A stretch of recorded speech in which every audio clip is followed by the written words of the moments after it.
Hello,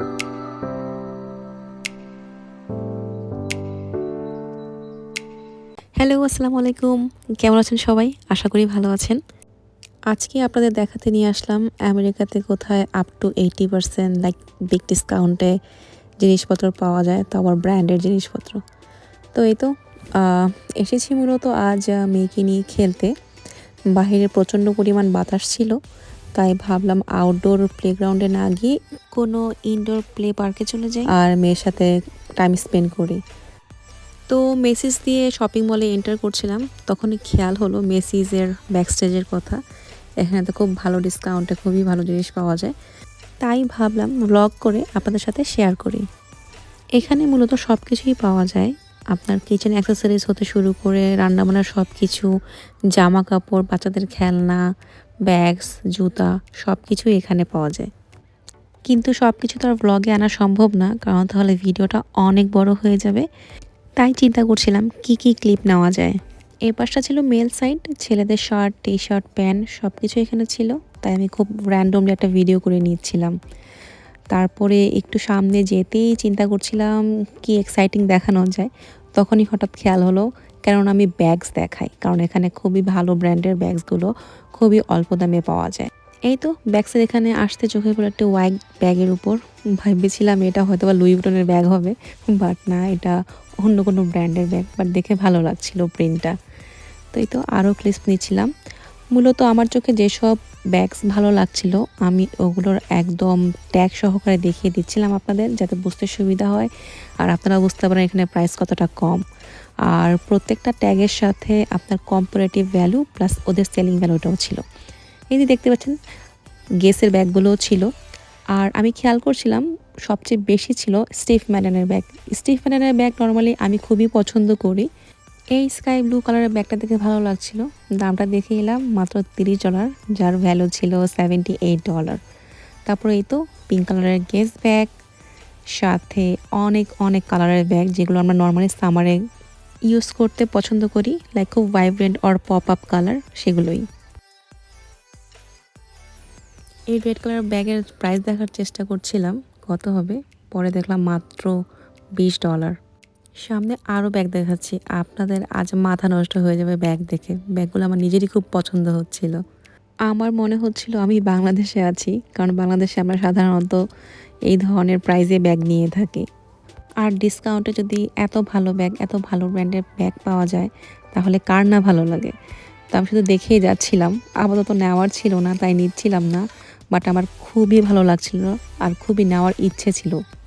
এখানে সব টাইপের ব্যাগই ছিল, ক্রস ব্যাগ, হ্যান্ডি ব্যাগ, অফিসে যাওয়ার ব্যাগ, টোট ব্যাগ, কি নেই সব কিছুই ছিল। বাট খানিকটা এলোমেলো ছিল, কারণ এসব স্টোরে সাধারণত এমপ্লয়ি কম থাকে, তাই অল্প এমপ্লয়ি দিয়ে তারা কাজ গুছিয়ে উঠতে পারে না, তাই খানিকটা এলোমেলোই থাকে। এই স্টিভ ম্যাডেনের ব্যাগগুলো দেখে সত্যি বলতে আমার সবগুলো নিয়ে চলে যেতে ইচ্ছে করছিল। আর কোয়ালিটিগুলো খুবই ভালো ছিল, এমন না যে নকল ছিল বা কোনো কিছু, তা কিন্তু নয়, খুবই ছিল আর স্টিভ ম্যাডেনের ব্র্যান্ডেরই ছিল। তো আপনারা বুঝতেই পারছেন কেমন কোয়ালিটি হতে পারে। কিছু নন ব্র্যান্ডের ব্যাগও ছিল, যেমন এটা, বাট খারাপ কিন্তু না, দেখতে ভালোই লাগে। প্রাইসটা চেক করলাম, মাত্র $17, লাইক ক্রেজি। এই চেক ব্যাগটাও দারুণ সুন্দর ছিল, ব্ল্যাক অ্যান্ড হোয়াইট কম্বিনেশন, কি দারুণ না? টপস আর জিন্সের সাথে খুবই ভালো মানাবে। আমেরিকাতে কিন্তু এই ধরনের শপে মানুষ প্রচুর শপিং করে, কারণ যেহেতু দেখা যায় ব্র্যান্ডের জিনিসগুলো খুব এক্সপেন্সিভ হয়ে থাকে, সবাই সবসময় কিনতে পারে না। কিন্তু এই ধরনের ডিসকাউন্টের দোকানে মানুষ ইজিলি কিনতে পারে, এবং সাথে যদি সেটা ব্র্যান্ডের হয় তাহলে কেন তারা নন ব্র্যান্ডের জিনিস কিনবে। তো নর্মালি মানুষ এখানে শপিং করতে খুব প্রেফার করে। সবগুলো ব্যাগই আমি খেয়াল করছিলাম আন্ডার $40 মধ্যে ছিল, যা এখানকার জন্য খুবই অ্যাফোর্ডেবল প্রাইস। আর ব্র্যান্ডের মধ্যে মূলত ছিল Steve maiden, guess, maiden girl, টমি হিলফিগার। দেখতে দেখতে যেন দেখায় শেষ হচ্ছিল না, এত সুন্দর সুন্দর ব্যাগ ছিল। আমি তো একটার পর একটা শুধু দেখে যাচ্ছিলাম আর ভিডিও নিয়ে নিচ্ছিলাম আপনার সাথে শেয়ার করবো বলে। লাইম কালার ব্যাগটা দেখেন, দারুণ। এই ধরনের কালার নর্মালি কিন্তু খুব একটা চোখে পড়ে না, তো এখানে ভালোই দেখছিলাম কালারগুলো। এখন চলে আসলাম পার্টি পার্স দেখাতে। পার্টি পার্সের দামও কিন্তু দেখেন প্রায় $20 ছিল, যেটা কিন্তু খুবই কম।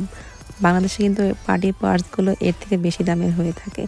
আর আমি ধরে ধরে দেখছিলাম পার্সগুলোর কোয়ালিটি কেমন, বাট হ্যাঁ, পার্সগুলোর কোয়ালিটি ভালো ছিল, অনেক হেভি ছিল।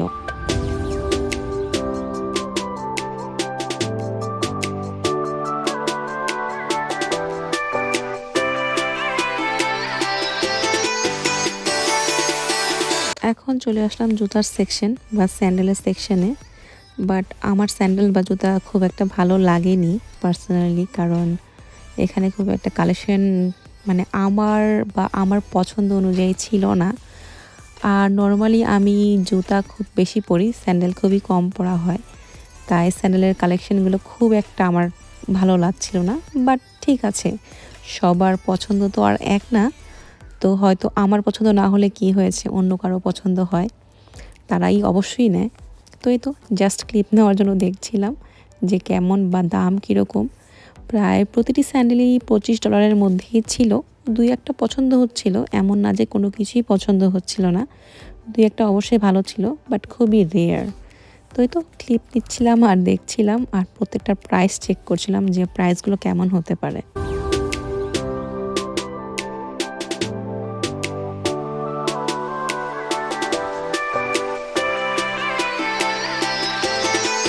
সামার অনুযায়ী এই ইয়েলো কালারের স্যান্ডেলটা ভালোই লাগছিল, খারাপ না।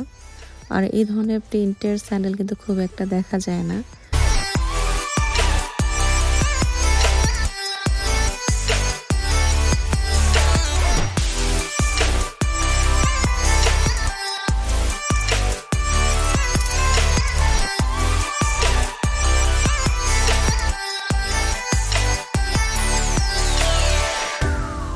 এই তো স্যান্ডেলের সেকশন থেকে বের হয়ে চলে আসলাম, আর চোখে পড়ে গেল এই ধরনের প্লাস্টিকের টোট ব্যাগগুলো।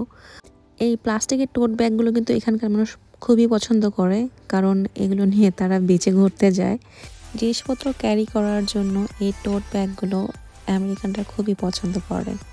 তারপর আবার আরেকটা চক্কর দিচ্ছিলাম ব্যাগের এখানে। এই ব্যাগগুলো দেখতে খুবই অসাধারণ ভালো লাগছিল, আর খুব সুন্দর সুন্দর ছিল, তাই ক্লিপ নিচ্ছিলাম। তো এই তো তারপরে চলে গেলাম জামা কাপড়ের সেকশনে। অনেক টপস ছিল, অনেক কালারের। আমি জাস্ট ক্লিপ নিয়ে নিচ্ছিলাম। সবগুলো যদি দেখাতে যাই তাহলে আজ ভিডিওই শেষ হবে না, কিন্তু ভিডিও তো শেষ করতে হবে, তাই আমি খুবই র্যান্ডমভাবে ক্লিপ নিচ্ছিলাম।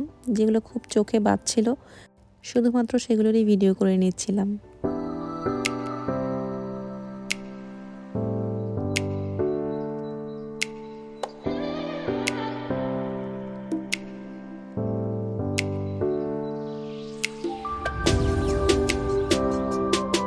এই তো দেখতে দেখতে দেখাই যেন শেষ হচ্ছে না। টপস দেখছিলাম, প্যান্টস, লং ফ্রক যেটাকে বলে সেগুলোও ছিল, লং ড্রেসগুলো যেহেতু সামারে প্রচুর চলে, এগুলোরও খুব ভালো কালেকশন ছিল। আর খেয়াল করছিলাম আজ যেহেতু সানডে ছিল, তাই মানুষ শপিং করতে এসেছে।